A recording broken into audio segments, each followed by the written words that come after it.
Ya, baik. Assalamualaikum warahmatullahi wabarakatuh.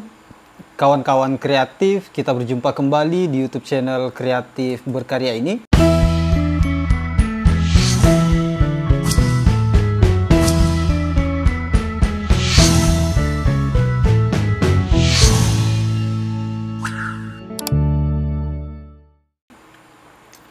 Dan pada kesempatan ini perkenankan saya membahas sesuatu yang sesuai dengan judul pada konten kali ini adalah sama belum tentu plagiat, tetapi plagiat sudah pasti sama. Nah, kawan-kawan sekalian, yang saya maksud di sini adalah kaitannya dengan sebuah karya tulis ilmiah yang dihasilkan oleh seseorang. Kalau dalam tradisi akademik sekarang ini, seseorang yang menulis sebuah karya tulis ilmiah, apakah itu proposal, skripsi, tesis, disertasi, dan ataukah sebuah artikel jurnal, mereka harus memastikan bahwa tulisan yang dibuat tersebut terjaga originalitasnya. Artinya mereka harus memastikan bahwa tulisan mereka tersebut terlepas daripada indikasi-indikasi dari perbuatan plagiasi. Nah, beberapa waktu yang lalu, beberapa kawan-kawan saya bertanya, mereka telah melakukan pengecekan atau uji kesamaan terhadap tulisan yang mereka buat. Dan hasilnya bervariasi. Ada kawan-kawan saya memperoleh 30%, kemudian ada yang memperoleh 50%, dan bahkan ada yang sampai 80% tingkat kesamaannya. Sebagian besar atau aplikasi yang digunakan rata-rata seperti Turnitin, kemudian iThenticated, Plagiarism Checker, dan lain sebagainya. Dan saya berani berkomentar terkait ini karena sudah hampir sekitar 2 atau sampai 3 tahun saya sudah bersentuhan dengan aplikasi similarity check seperti Turnitin dan iThenticated. Dan ya paling tidak sedikit memahami bagaimana proses kinerja Turnitin dan bagaimana membaca hasil Turnitin. Namun sebelum kita bisa membahas tentang sama belum tentu plagiat dan plagiat sudah pasti sama, sebenarnya kita harus memahami apa yang dimaksud dari kata plagiat itu sendiri. Baik, saya akan mengajak kawan-kawan sekalian untuk melihat apa arti daripada kata plagiat, kemudian aplikasi apa yang bisa kita gunakan, atau bagaimana menentukan sebuah karya tulis ilmiah itu terindikasi melakukan tindakan plagiat atau tidak. Baik, kita akan lihat beberapa arti atau pengertian daripada kata plagiat yang sudah saya kutip. Yang pertama dari atau menurut Peraturan Menteri Pendidikan Republik Indonesia nomor 17 tahun 2010.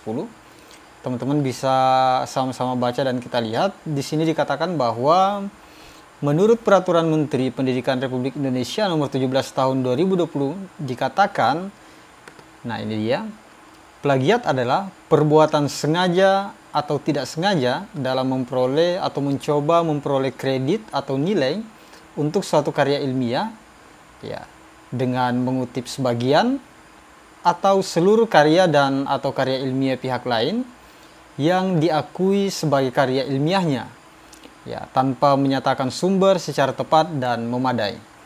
Kita akan fokus kedua kata ini, yaitu dengan mengutip sebagian atau seluruh karya, ya, dengan maksud mengakui karya tersebut merupakan karya yang dihasilkan padahal itu milik orang lain. Nah, kalau mengutip sebagian berarti pada kondisi tertentu bila mana seseorang mengutip pendapat atau mengutip tulisan orang lain kemudian dimasukkan dalam tulisannya, kemudian tidak menyebutkan sumber, maka dapat dikatakan tindakan plagiasi. Dan itu bakalan terdeteksi menggunakan aplikasi tertentu jika referensinya ternyata telah di-online-kan. Tapi kalau referensi yang dikutip ternyata tidak di-online-kan, ya bisa saja tidak terdeteksi oleh aplikasi yang digunakan saat sekarang ini. Karena source-nya ya berbasis online. Kemudian selanjutnya adalah selain mengutip sebagian, di sini menggunakan kata atau seluruh karya. Nah, saya pikir kasus ini juga pernah terjadi.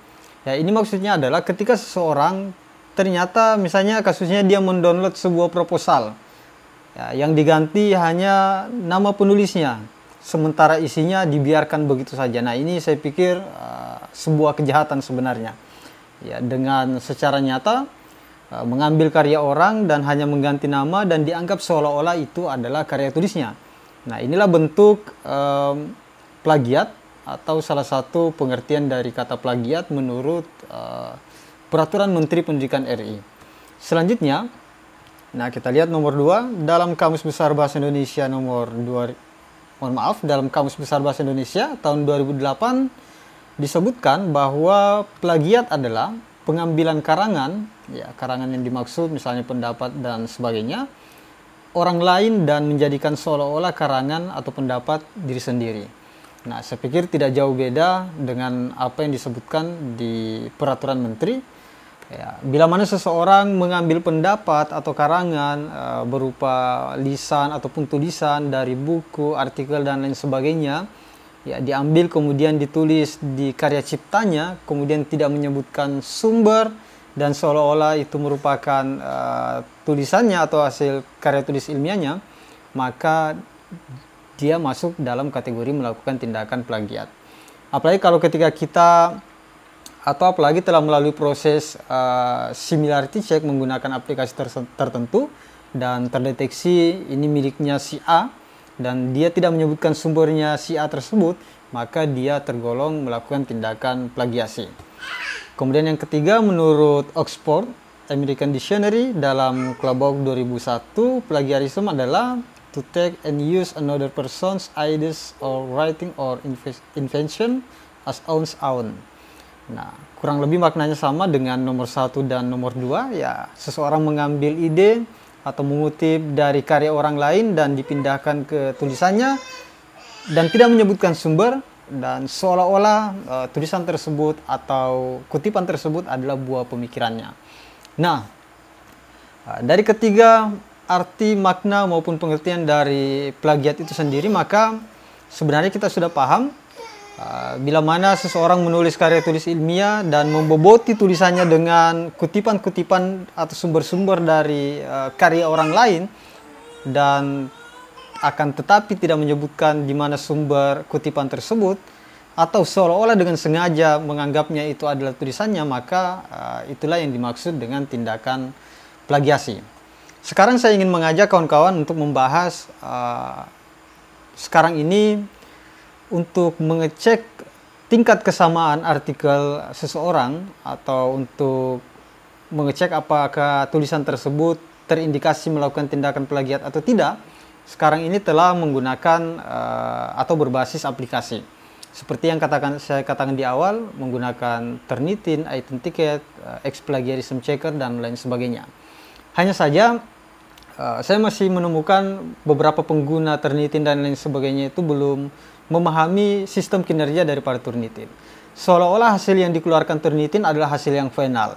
Misalnya ketika dicek pertama kali di Turnitin, ternyata yang keluar adalah 30%, 50% atau 80%, dan langsung diklaim bahwa proposal tersebut melakukan atau terdapat indikasi plagiat. Nah, saya ingin menyampaikan berdasarkan pengalaman saya dan beberapa kali mengikuti pelatihan, workshop, dan lain sebagainya terkait penggunaan aplikasi similarity check. Mohon maaf, saya terkesan buru-buru ya.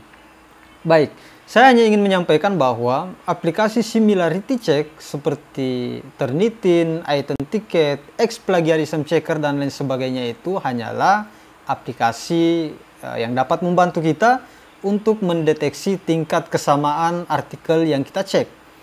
Ya, untuk mengetahui apakah proposal itu terdapat indikasi plagiat atau tidak, maka hasil yang dikeluarkan oleh Turnitin, iTunes, dan lain sebagainya perlu dibaca kembali oleh si pengguna Turnitin itu. Nah, makanya kita juga harus punya dasar. Kapan tulisan itu dikatakan plagiat, ataukah apakah ada aturan-aturan tersendiri dan lain sebagainya. Nah, kalau misalnya hasil yang dikeluarkan Turnitin menunjukkan bahwa proposal ini memiliki kesamaan dengan proposal lainnya, kemudian si proposal yang mengutip ini tidak menyebutkan sumber, maka itulah tindakan plagiasi. Tetapi kalau misalnya ternyata terdapat beberapa kesamaan karena memang dia mengutip dan ternyata dia menyebutkan sumbernya, maka hal demikian itu tidak tergolong tindakan plagiat.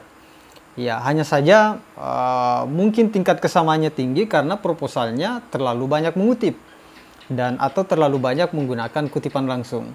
Sementara kalau mengutip, caranya bukan cuma satu saja, bukan cuma kutipan langsung saja, copy paste mentah-mentah dan dipindahkan. Ya, teman-teman juga bisa menggunakan teknik kutipan tidak langsung. Membaca satu paragraf atau satu buku, kemudian meringkas sesuai atau ditulis kembali dengan menggunakan bahasa kita sendiri. Nah, itu salah satu trik supaya tulisan kita tingkat kesamaannya tidak terlalu tinggi. Nah, makanya saya katakan bahwa sama belum tentu plagiat, tetapi plagiat sudah pasti sama. Nah, Turnitin ini hanyalah aplikasi yang mendeteksi. Sumber yang dia gunakan adalah beberapa tulisan-tulisan yang sudah di-online-kan. Ya, seperti database yang mereka cara mereka mencocokkan dengan beberapa database seperti yang ada di Google Scholar, kemudian seperti yang ada di jurnal berbasis Open Journal System, kemudian repositori kampus, paper mahasiswa, dan lain sebagainya. Jadi kalau misalnya teman-teman menulis menggunakan referensi lama yang belum di-online kan, kemungkinan berpotensi tidak terdeteksi sama oleh Turnitin. Nah, di sini yang berperan penting adalah si pengguna Turnitin itu sendiri. Kalau memang betul-betul kita ingin mencari indikasi plagiat, maka kita perlu membaca hasil dari Turnitin tersebut. Tapi kalau misalnya pada perguruan tinggi tertentu ataukah sebuah instansi tertentu memberikan batas tingkat kesamaan, nah saya garis bawahi batas tingkat kesamaan, dan memang yang berlaku untuk deteksi itu adalah memberikan toleransi batas kesamaan. Nah, kalau misalnya batas kesamaannya 30%, nah maka tulisan yang melebihi batas toleransi kesamaan di atas 30% itu tidak akan lolos. Maka saran saya dalam mengutip itu jangan terlalu banyak menggunakan kutipan langsung, tetapi kita boleh menggunakan kutipan tidak langsung atau dengan menggunakan teknik paraphrase. Dan memang dalam sebuah karya tulis ilmiah, idealnya itu dalam satu karya tulis ilmiah pembagian antara referensi atau kutipan dengan idenya itu 70-30. Idealnya 30% itu adalah referensinya, sementara 70% itu adalah ide daripada si penulis karya tulis ilmiah tersebut. Sampai di sini mudah-mudahan penjelasan saya bisa dipahami oleh kawan-kawan sekalian. Jadi Turnitin hanya menunjukkan tingkat kesamaan, ya, bahwa memang ini betul sama, tetapi dia belum tentu melakukan tindakan plagiat. Karena sama, tetapi si penulis ini menyebutkan sumbernya. Dan memang tugas Turnitin adalah mencocokkan di mana letak kesamaan tulisan yang dicek ini dengan tulisan-tulisan yang telah dipublish sebelumnya. Maka ketika ada penjelasan saya yang belum dimengerti oleh kawan-kawan sekalian, kita boleh berdiskusi dengan berkomentar di kolom komentar di bawah ini. Dan semoga kawan-kawan sekalian berkenan untuk mensubscribe YouTube channel Kreatif Berkarya, karena kami akan selalu mengupdate tutorial-tutorial atau informasi-informasi terkait dengan pendidikan.